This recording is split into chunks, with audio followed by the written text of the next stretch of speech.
बच्चों, क्या आप भी किचन के रोज रोज के झंझटों से परेशान होते हैं, इरिटेट होते हैं? तो अब समय है आपकी किचन को बनाना सुपर स्मार्ट। आज मैं लेकर आई हूँ ऐसी 5 ट्रिक्स जो आपको बेहद पसंद आएगी। आप यही कहोगे, काश ये पहले पता होता। और बच्चा लोग, कैसे हो? चलो चलते हैं कुछ नया सा कर। तो चलिए शुरू करते हैं बच्चों पहली ट्रिक को।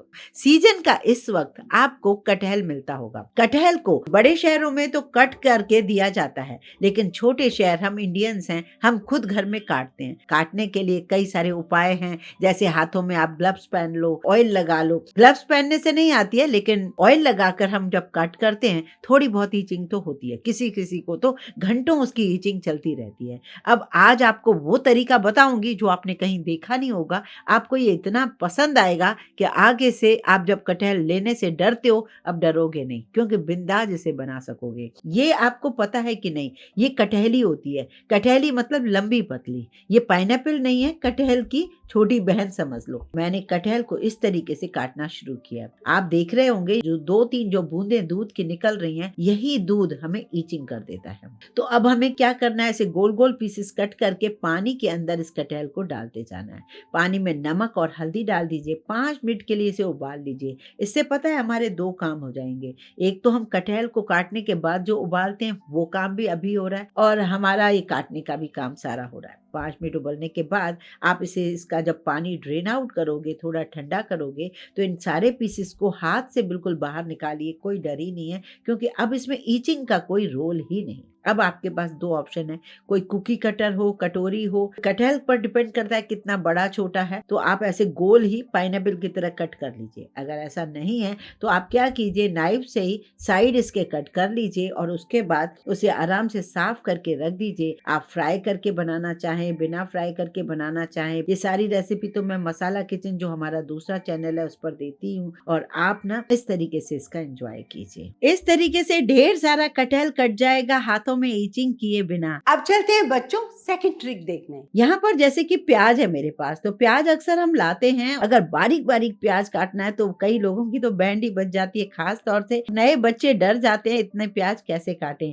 तो आज बताती हूँ एक बढ़िया सा तरीका जिससे आप प्याज बड़ी आसानी से काटेंगे। तो यहाँ देखिए, प्याज छोटा हो बड़ा हो कोई भी ले लीजिए, उसको आप ना छील लीजिए, और ऊपर का जो जड़ वाला पार्ट है उसको आप अपने हाथ में रखिए। वो हमें नहीं खाना चाहिए, लेकिन उसे कट मत कीजिए, क्योंकि ये हमें थोड़ा सहारा देता है पकड़ने के लिए। अब आपको क्या करना है, प्याज को यूं 2 पार्ट में नहीं करना है। आपको क्या करना है, प्याज को ऐसे लंबाई में कट करने। कट कैसे करने, जितना आपको बारीक प्याज चाहिए उतने ही आपको पतले पतले ऐसे स्लाइड से कट देने हैं। ये तरीका आपको इतना पसंद आएगा कि आज के बाद आप इसी तरीके से प्याज काटेंगे। खास तौर से पतले प्याज काटने में हमें बहुत ज्यादा परेशानी होती है, तो कोशिश किया कीजिए, एक तो बड़े से बड़े प्याज लिया कीजिए, और उसके बाद भी काटने का तरीका ये होगा तो आपका प्याज जो है बड़ी ही आसानी से कट जाएगा। बच्चों, मैं अगली ट्रिक आपके साथ शेयर करूं इससे पहले चैनल पर अगर नए आए हो, वीडियो देखते हो मुझे पता है, लेकिन सब्सक्राइब करने से शायद डरते हो, तो ये टोटल फ्री होता है। सब्सक्राइब करने से बिल्कुल मत डरिए। अब चलते हैं बच्चों तीसरी ट्रिक को देखने, जो कि गर्मियों से रिलेटेड है। ये है पुदीना। हमें गर्मियों में पुदीना भर भर के खाना चाहिए, क्योंकि अंदर पूरी बॉडी में हमें ठंडक देता है। तो पुदीना मिलता बहुत मुश्किल है गर्मियों के सीजन में। जब भी आप पुदीना लाएं, पुदीने को यूज करें। उसके जो डंठल बचते हैं, उन डंठल को आप पौधे में डाल दें और धूप में रखें खूब सारा। रोज शाम को पानी डाल दें, जिससे जो खाली डंठल आप फेंकते हो डस्टबिन में, उनमें वापस से पत्ते आना शुरू हो जाएंगे। इससे क्या होगा, आपकी पुदीने की कमी पूरी कर देगा ये आपकी ट्रिक। अब बारी है जो पुदीने का आप बंच लाए भी हो, तो उस बंच को हम लंबा कैसे चलाएं। तो उसके लिए आपको पुदीने को अच्छे से पहले तो वॉश कर लीजिए। वॉश करने के बाद इस तरीके से थोड़ा सा पानी निकाल दीजिए। एक लीजिए पेपर नैपकिन में, पतला कपड़ा होता है किचन का, वो भी ले सकते हो, अखबार पेपर भी ले सकते हो। उसमें ना आप पुदीने की गड्डी को इस तरीके से फोल्ड करके आप रखिए, जैसा मैं कर रही हूँ। तो ऐसा करने से क्या होगा, ये अच्छे से बिल्कुल जो इसकी जड़ें हैं जो बहुत जल्दी खराब हो जाती हैं, तो वैसा करने से बचा देगा। अब यहाँ पर थोड़ा सा डाल दीजिए पानी, जिससे कागज गीला रहे। अब आप एक ग्लास में रख देंगे फ्रिज में उठा के, ये पुदीना खत्म होगा, खराब नहीं होगा, ये मेरी गारंटी है। अब चलते हैं बच्चों एक और ट्रिक देखने। हम सभी को लगता है कि रोटी एटलीस्ट इतनी तो गर्म हो कि खाई जाए। ठंडी बहुत ज्यादा रोटी खाई नहीं जाती, चाहे गर्मी हो या सर्दी हो। आज रोटी को लेकर एक ट्रिक बताती हूँ। अक्सर हम क्या करते हैं कि सुबह ही काफी सारी रोटियां बना लेते हैं, जिनके घर में बड़ा परिवार है उनके लिए रोटी गर्म कैसे की जाए। तवे पर आप जब रोटी गर्म करते हो दोबारा वो मजा बिल्कुल नहीं आता। कई लोग माइक्रोवेव में गर्म करते हैं, माइक्रोवेव में निकालते हो रोटी, बस खाते खाते वो कड़क हो जाती है। तो आज आपको इन सारे तरीकों से अलग एक तरीका बताती हूँ। 3 से 4 रोटी ले लीजिए एक टाइम में और एक पेपर नैपकिन में डालिए या किचन टॉवल में डालिए। अब उसमें डालकर आप एक स्टील के डब्बे में रख दीजिए जिसमें आपकी रोटियां आराम से आ जाएं।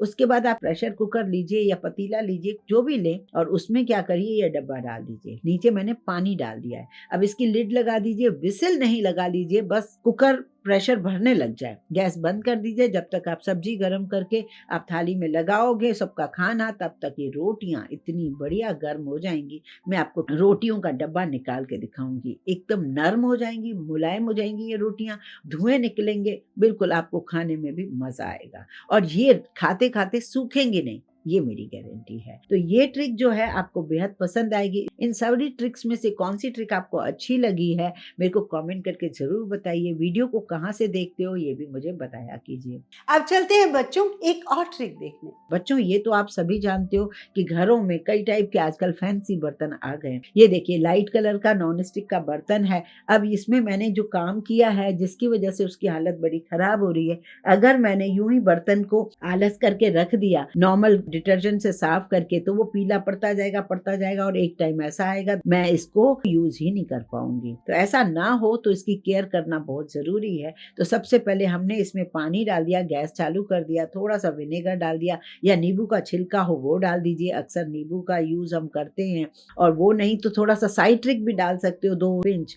और उसके बाद इसमें नमक डाल दीजिए, मीठा सोडा डाल दीजिए, इसे थोड़ा सा उबलने दीजिए, गैस बंद कर दीजिए, ढक के रखिए, जिससे थोड़ी देर में ही ना ये पीलापन इसका हट जाएगा। और फिर आप थोड़ा ठंडा हो जाए, ये पानी पूरा फैला दीजिए और इसमें जरा सा डिश वॉश जो भी जिससे आप बर्तन साफ करते हो बस आप फेरोगे और आपका ये बर्तन चमकने लग जाएगा। टाइम टू टाइम मैं बहुत सारी आपको ट्रिक्स बताती रहती हूँ। जैसे कि मिक्सी का जार होता है, उसको भी अक्सर हम ऐसा ही करते हैं, कुछ भी हमने पीसा और पीसने के बाद ऐसे जूठे बर्तनों में रख दें, उससे हमारी जार खराब भी हो जाते हैं। और उसी समय यदि हम जो भी पीसते हैं जरा सा पानी डालकर एक बार और चला लें मिक्सी को, जिससे आपका मिक्सी का जार साफ करने में बिल्कुल मेहनत नहीं लगेगी। मैंने आपको ये सारी ट्रिक्स बताई, ये आपके काम आई तो लाइक करने में बिल्कुल ना हिचकें और इसे ज्यादा से ज्यादा शेयर करें फ्रेंड्स और फैमिली।